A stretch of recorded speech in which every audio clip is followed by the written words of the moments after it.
கட்சி பேரு திமுக, திராவிட முன்னேற்ற கழகம்னு சொல்லுவீங்க. ஆனா அதோட ஒரிஜினல் பேரு திருடர்கள் முன்னேற்ற கழகம். ஆட்சியில இருக்கும்போது எந்த நாளும் பண்ண மாட்டீங்க. அதை எதிர்கட்சியா இருக்கும்போது தப்ப தட்டி கேப்பன்னு ஒரு நாடகம் போடுவீங்க.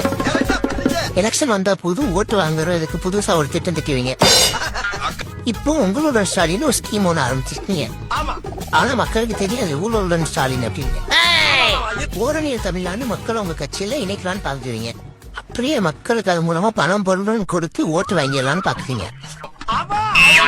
நீங்க திரும்ப ஆட்சிக்கு வந்தா என்ன பண்ணுவீங்கன்னு சொல்லுங்க. செய்வன்னு சொன்ன திட்டங்களை ஆரம்பிப்பீங்க. அதுக்கப்புறம் அதுக்கு வர வேண்டிய அப்படியே அபேஸ் பண்ணிடுவீங்க.